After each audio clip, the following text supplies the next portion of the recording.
decided to jump on tonight to give you guys another video.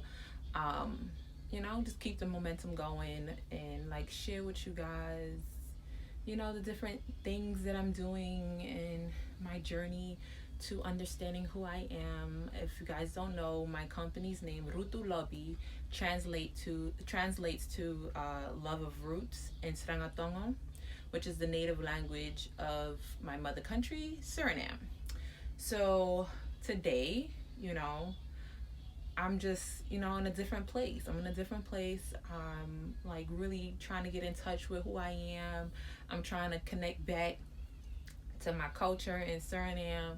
It's crazy that when I actually started going to college, like my whole goal was to get back to Suriname. I didn't know how I was going to get back there, but I knew I had to get back there. I even went to Colombia and studied international social welfare policy with the hopes that I would like graduate and work for an NGO. But that didn't work out, and I'm here today, just working on this company and just trying to grow it and get you guys more familiar with Suriname and also learn about myself. So what I decided to do is to do research on my family. This past week I actually like got a copy of my great grandfather's indentured servitude contract, because he was actually born in India. This is my great great grandfather, born in India, and came to Suriname as an indentured servant. So we have his contract. I got the first, last, and middle name of my great grandfather. I have the birth certificate and death certificate of my great grandmother. It's been fruitful. My search has been fruitful. So I want to bring it full circle with a DNA kit. I'm going to do this My Heritage DNA kit sometime tomorrow, or I don't know when, hopefully sooner than later. My husband's also going to do one because I want to make sure that he's not my cousin. We just you gotta check these things out, never know. Speaking of cousins, I lured you into this video by telling you that my husband is leaving me for his cousin. Not true. Is actually the story of a woman who remained anonymous in a blog entry called is out of a Surinamese blog called Family News, and I'm gonna read an excerpt from that. Did I say it right? Excerpt. See, English ain't even really that going too well for me either. So I'm trying to touch up on my Dutch and my Srangatongo, but English doesn't seem to be working for me either. But that's neither here or there. I'm bad at 3 languages. How many people could say that they're bad at 3 languages, that they don't know any language too well? Like just 3 bad languages. I don't know Dutch too well. English is sucky. Srangatongo is sucky. It's just a miracle how I function. So let me go ahead and do this. So, mijn zoon is die reden dat ik mijn man niet direct in het begin heb gelaten. Want vanaf dag 1 heeft Ram me slecht behandeld. Maar wat moest ik doen? Ik was vroeg zwanger en ik was alleen in Nederland. Niemand had ik hier, nog steeds. Ik heb veel geaccepteerd. Ik ben jarenlang ongelukkig geweest. En toen ineens, ongeveer 5 jaar geleden, mijn zoon wordt 10. We hadden een groot feest. Dat was diezelfde dag dat mijn man een nichtje van hem uit Suriname weer ontmoette. Hij was op slag verliefd. Ja, op zijn bloed eigen nicht. Hij zou me in die steek laten voor haar. Onze relatie was heel slecht, maar toch heb ik gevochten om mijn man te houden. Ik wilde hem niet kwijt. Ik wilde niet alleen zijn. Hoe slecht hij ook was. Ik wilde niet dat hij mij en onze zoon in die steek zou laten. Ik had nog steeds niet veel mensen. Ik werk wel, maar had alleen collega's, niet echte vriendinnen. Mijn naaste familie woont in Suriname. Ik was bang. Mijn man wilde zijn vrienden zijn grote liefde niet laten. Ze was niet gescheiden en hij hielp haar met alles. Hij was smoor verliefd en hij was nooit verliefd op mij geweest, zei hij. Wij waren jong en dit was die echte liefde. Ik heb toen afgesproken dat ik met haar mocht blijven. Ik heb toen afgesproken dat hij mocht met haar blijven. Maar ook met mij. Ik wilde niet scheiden. En zijn zoon mocht niets merken en niet tekort komen. Dat was die afspraak. In het begin was het vreemd. Mijn zoon denkt dat zijn papa alleen ergens anders woont. Hij weet niet dat zijn vader een relatie heeft met zijn tante.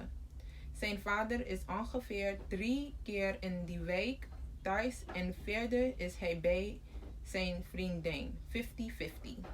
Zij hebben geen kinderen en haar kinderen wonen bij haar ex. Hij houdt van haar en wil haar nooit van zijn leven laten. Maar hij snapt ook dat het niet normaal is dat hij met haar in is. Daarom weet niemand ervan. Ik ben nog gewoon zijn vrouw voor die buitenwereld. So what basically happened here, guys, is madness. At her 10-year-old son's birthday party, her husband meets his long-lost cousin from Suriname. And then he goes on to have a relationship with this cousin. His wife, the woman who wrote this into the blog, says that she was in the Netherlands alone and did not want to leave her husband because she didn't have anybody. So she was willing to accept that he was in love with his cousin and wanted to live with his cousin. So she just made an arrangement where he could live with her 50-50 and live with his cousin 50-50, but just don't tell the kids. Well, her kid. The woman has kids as well, but the kids don't even live with her. They live with her ex-boyfriend, husband, who knows. And yeah, this is the arrangement that she made to keep her husband. And further down in the article, I read it before this. She actually says she's happier now and is encouraging women to be happy by allowing their husbands to be free. That everything will come good like it did for her. And I just don't know if this is actually a good thing for her. She's getting up in age, and it doesn't seem she met him at a young age. Something else that I read in the article earlier, and it's just weird. It's weird. It's so strange what women will take because we feel like, and I say we because I feel like she's not the only woman. You feel like you can't get better. But yeah, that's just strange. You're gonna let him be his cousin? Once you open Pandora's box, a whole swarm of other problems could come out. That's a sexual deviance to me. For you to want to be with your cousin is sexually deviant. You should not want to be with your cousin. You should understand that that's a problem. Anyway, I'm not gonna rant on other people's life. That's her choice. It further complicates things, but yeah, people are strange. People do strange things, but I'm pretty sure people could say the same thing about me. But to not make that mistake, I'm going to take this test. I'm going to take this test. My husband and I are going to take this test, and we're going to make sure we're not cousins. We're just going to do that. I'm going to keep you guys updated on the results of my test. I'm actually also waiting for another test to come in from 23andMe. I'm going to compare the test.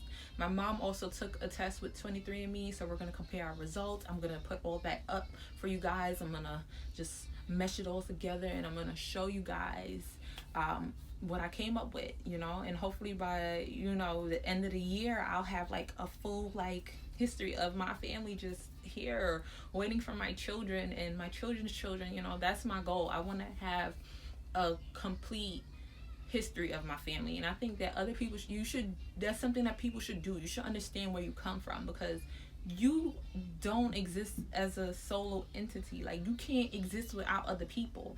And I see so much on social media where people like, yo, I'm gonna cut people, I'm gonna cut my aunt off, I'm gonna cut this. You can't really cut your family off. They're important, they can be annoying, you could limit your contact with them, but you shouldn't be cutting family off. I feel it's like really strange. I know that some family members are just like really just like they trash. Let's put it out there. They trash. So those kind of people, they're hurting you. Like, yeah, of course. But like little minor stuff, little tiffs and little fights on social media. Like, don't be cutting your family off. Family is everything. We should acknowledge our family history, and just be loving of each other. Is a good thing, especially now with Corona and stuff. Like, our days are limited, and we need to take this time out to really reflect on who we are and put the pieces together for the generations that will come after. Anyway, stay tuned for more updates on this journey of mine, and yeah, thanks for joining.